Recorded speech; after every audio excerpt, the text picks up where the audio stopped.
Yan, magandang umaga sa atin mga master. Meron tayong ayusin, isang cellphone mga master. Ayan o. Kung nakikita nyo, hawak ko na ito. Yan mga master. Infinix Hot 20 yan mga master. Yan yun mga master. Kung napapansin nyo, naayos ko na yung mga master itong LCD na ito. Naikabit ko na yung LCD. Akala ko kasi, sabi na mayari, LCD lang yung sira. Nung nakabit ko na yung LCD, paglagay ko ng charging, yung charging pin ayaw mag-charge, kaya gagawin natin, papalitan natin yan mga master. Ito mga master, yung ipapalit natin na charging board niya mga master. Instead na charging pin, binuo ko na mga master charging board niya mga master, kasi yung sira nito charging pin, kasi yung charging pin niya mga master sira na, may sunog, kaya ayaw mag-charge. Kaya sabi ko, papalitan na lang ng bago, mismong charging board. Ito mga master, yung hawak ko na to, charging board na yan mga master. Kakarating lang yan, yung charging board na in-order natin mga master sa supplier natin. Yan yung bago mga master. Nakita nyo mga master yan. Ibalik ko muna to mga master at tatanggalin natin yan, yung luma niya mga master. Yan mga master. Itong likod mga master, tanggalin natin to, yung back case nya. Yan mga master, back cover. Yan, gagamitan ko nito na plastic na manipis mga master. Yan, dandahan lang mga master sa pagtanggal ng back cover nya, kasi minsan matatamaan natin yung flex ng power button at saka up and down na volume. Dito banda yun mga master oh. Yan, dyan banda yun. Kaya dahan-dahan tayo dyan sa pagbukas natin. Dikit na dikit talaga, kasi akala ko kasi, sabi ng mayari, LCD lang daw yung sira. Kaya LCD lang talaga pinalitan ko, kasi hindi natin matesting yan pag hindi natin makabit yung LCD na i-charge. Nung chinarge ko siya, wala akong charger na kagaya nito. Type C kasi ito eh. Yan mga master oh. Dikit na dikit yan. Type C kasi yung nito eh, charger. Kasi ito, Infinix Hot 20. Yan mga master oh. Natanggal na natin. Ngayon, tatanggalin na natin tong screw na ito mga master. Yan. Isa-isahin natin tatanggalin yan. Marami kasing screw nakalagay niyan mga master. Unti-unti nating tatanggalin yan, itong screw, kasi para matanggal natin itong back cover nya, mga master. Natanggal niya yung back cover, pero back case na lang itong na to, kulay itim dyan, kasi para matanggal natin yung nya. Yan, dalawa na lang mga master tong screw, tatanggalin natin. Last na lang yan mga master, para matanggal natin yan, yung back cover nya. Yan, tatanggalin muna natin mga master yung SIM card nya. Kuha muna ako ng pangtanggal ng SIM card, panusok. Yan mga master,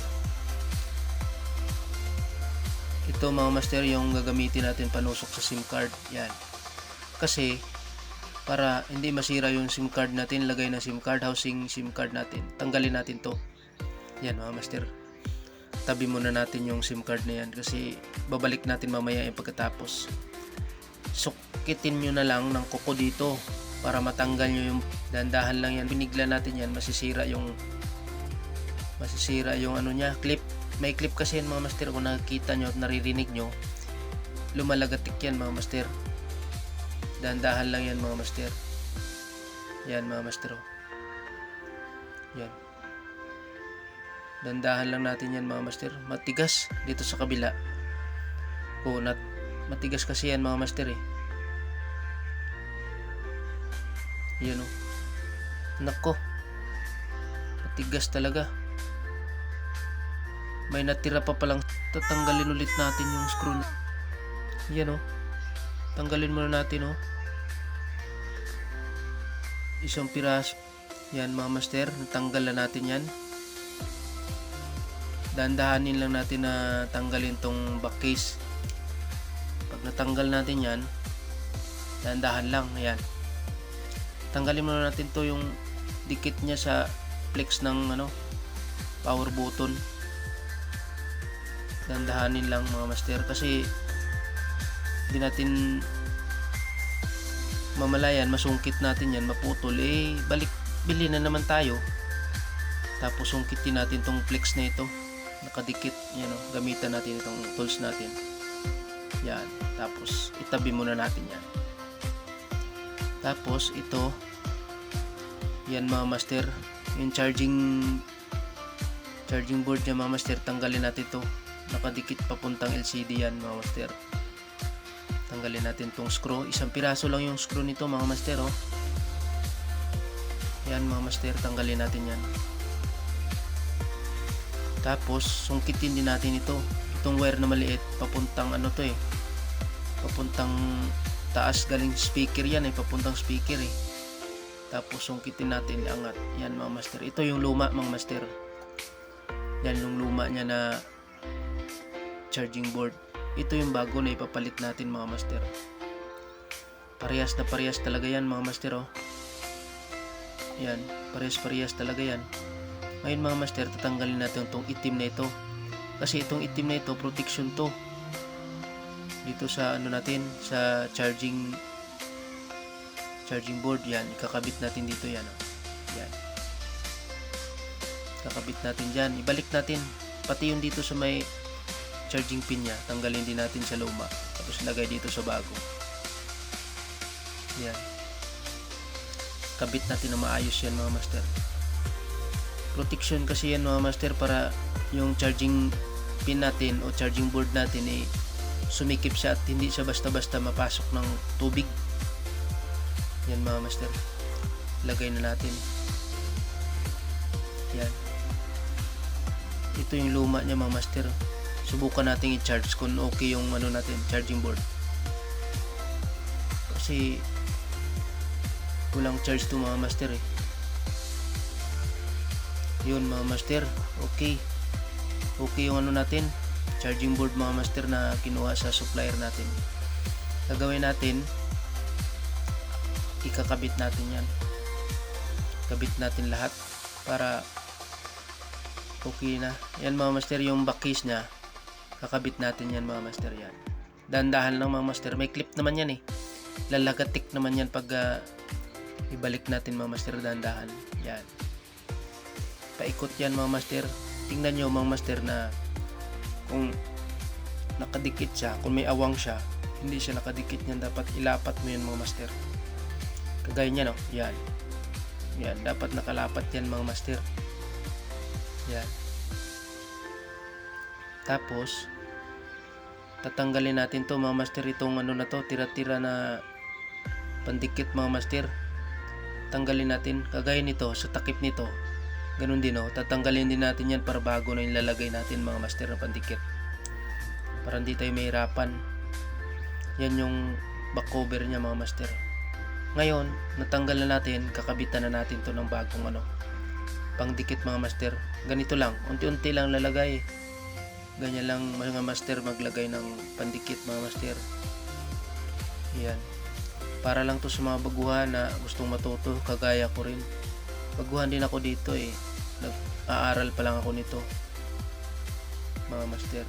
Sa mga gustong mag-aral patuloy nyo lang na gawin yung gusto nyo. Yan mga master. Yan, tabi muna natin yan. Tapos yung back cover nya, ibalik natin mga master. Unahin natin dito sa sa may camera nya mga master, para lapat na lapat yan. Tapos hidiin natin, tapos sipatin natin yan mga master, paikot. Yan, paikot yan mga master kung lapat. Pag lapat na gawin natin, lagyan natin nilagyan na natin yan mga master, na pag nalagyan natin ng lagay ang mga guma. Tsaka kung maglagay ng guma mga master yan, ganyan, sa taas, sa baba, tsaka sa gitna, dalawa. Yan, binubli ko yan sa gitna, bali tatlo yan yan yung maliit yung isa. Parang kung paano magkabit ng LCD, kung anong paglagay mo ng LCD guma, ganun din pagkabit mo dito. Tapos ikutin mo ulit, sipatin mo kung fix na ba siya, kung nakadikit na yung ano niya, kung saktong-sakto yung cover niya mga master. Yan mga master, oh. Ayos yan mga master. Master, pag natuyo na, i-buka na natin yan. Pag natayin muna natin, pagkatapos, yan mga master, oh. Okay na yan mga master. Yan. Tapos subukan natin yan. Subukan natin i-charge muna ulit kung good pa. Yan mga master, nagcha-charge pa siya, oh. Ilang percent ba? 0% pa lang mga master. Hayaan muna natin yan mga master, i-charge muna natin yan para ma-full. Yan na mga master, full charge na yun mga master.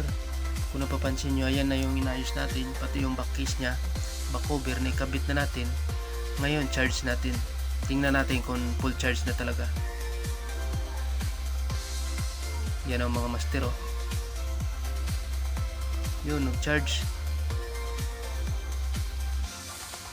Yan, full charge na agad mga master.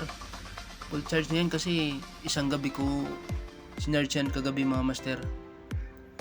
Tapos ayan, oh. Buksan natin yan. Yan, okay yung LCD natin mga master. Kasi inanuhan ko na LCD, yung kinabitan ko bago yung LCD nyan. Tapos bago rin yung charging board niya mga master. Infinix Hot 20 yan mga master. Okay na mga master, pwede na natin ibalik sa may-ari yan mga master.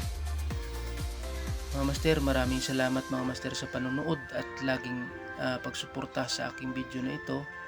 Patuloy nyo lang i-share, i-subscribe, pindutin ang notification bell para lagi kayong updated mga master. Maraming salamat mga master. God bless, ingat lagi.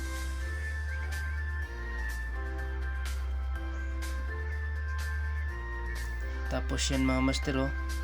Subukan natin yan mga master. Pindutin to, yung number 1 kung function, 2, 3, 4, 5, 6, 7, 8, 9, 0, bawas, tapos pindot dito. Okay yan mga master, kasi may password. Mahirap mga master pag may password, hindi natin alam to eh, kasi baka may tinatago yung may-ari na kailangan nila, kaya hindi natin pakialaman, hindi natin tanongin yung password na kung hindi nila ibibigay sa atin.